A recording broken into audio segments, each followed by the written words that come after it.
Today we're going to take a look at contrast cross stitch.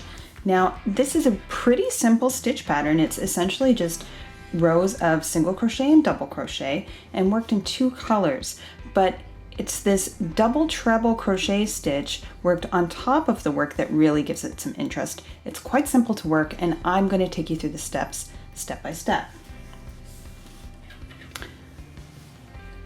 So I've begun here with a row of single crochet stitches, and I'm just at the end of my foundation chain, and I'm going to show you how to join a new color. So to join a new color, you're going to work your very last stitch, this case it's an SC stitch, until you have 2 loops on your hook. And then once you've got your 2 loops on your hook, you're just going to finish the stitch with your new color. And that creates a nice, neat join at the edge of your row. So that completes row 1 of our contrast cross stitch. And I'm going to turn my work. That was a wrong side row. The second row is actually a right side row. And I'm going to start working with my new color, this green. I'm going to chain 1. And then work 1 SC in each of the first 8 SC stitches.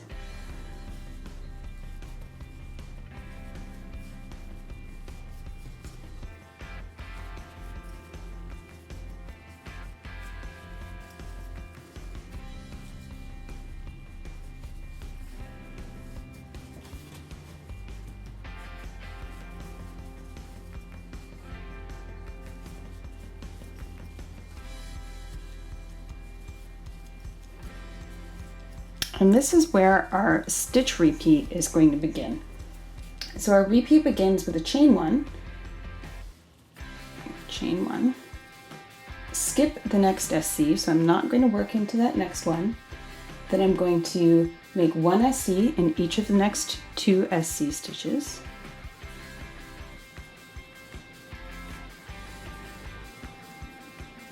Then I'm going to chain 1 again, skip next SC, skip that one, and then 1 SC in each of next 6.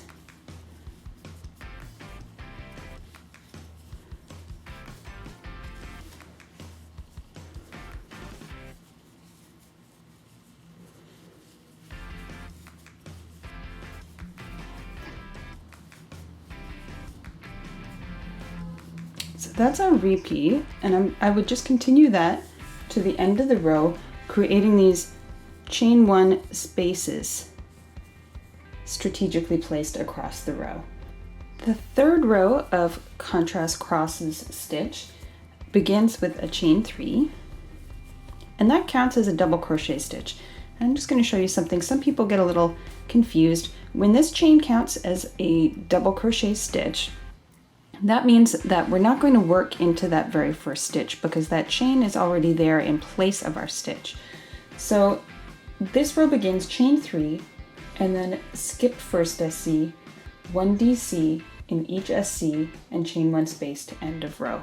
So I'm going to work into that second SC stitch of the row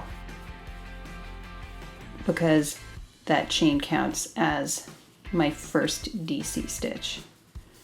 So the rest of the row is simply just working double crochet stitches through each SC stitch we made previously and each chain 1 space all the way to the end of the row. At the end of row 3, I'm going to join my contrast color again. So just as we did before, I'm going to work that last stitch, which in this case is a double crochet stitch, until I have 2 loops on my hook. So I haven't quite completed that stitch, and then I'm just going to draw through my second color, making sure I've got the right strand, and just finish the stitch with my new color.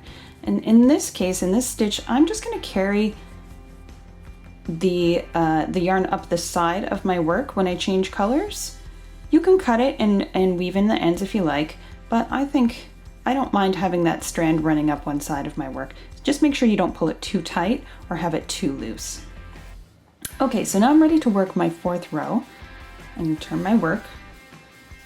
So row 4 begins with a chain 1, and then I'm going to work 1 SC in each of the first 8 DC stitches.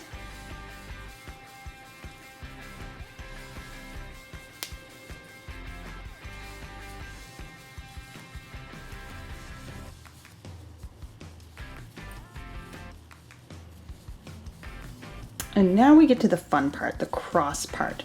So we're actually going to be working into the a row 3 rows below. We're going to be working into the skipped SC stitches from row 2. So you can see there they create these little holes right here where I skipped an SC and I made a chain 1 stitch. So there's 2 holes here. I'm going to work into the second skipped SC first and then the first skipped SC second. So it goes like this.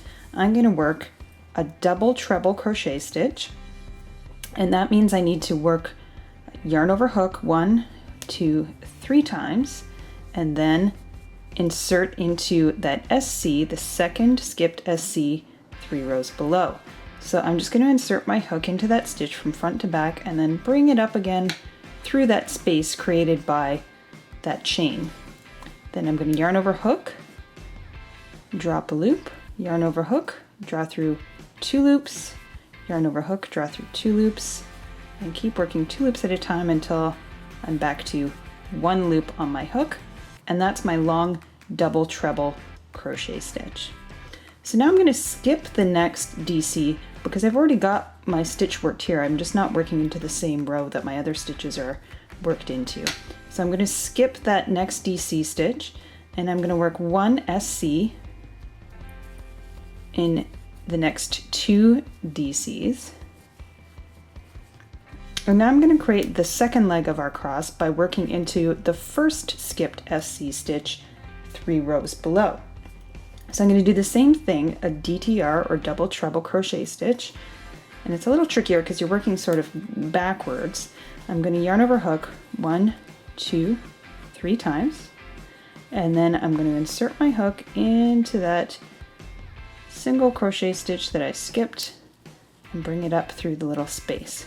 Now you might want to turn your work because you're sort of working backwards and it's a little tricky.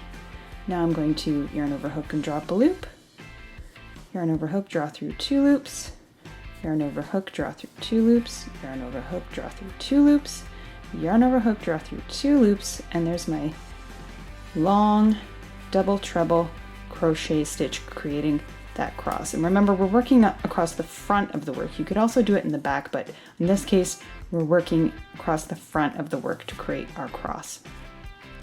So now I'm going to skip my next DC stitch because I've already got a stitch created here. It's just not in that particular row. And I'm going to work 1 SC in each of the next 6 DCs.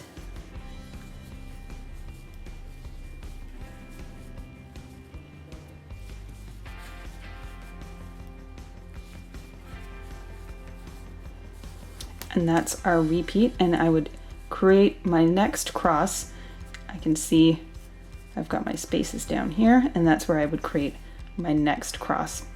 So those are all the stitches you need to learn to work this stitch pattern, and it repeats along, and the crosses just stagger. So you're working the same stitches just in a slightly different place as you work the 8-row repeat, and that's what makes them stagger. So you just need to know your SC, your DC, this nice long double treble crochet stitch, and you can work this great high relief contrast crosses stitch.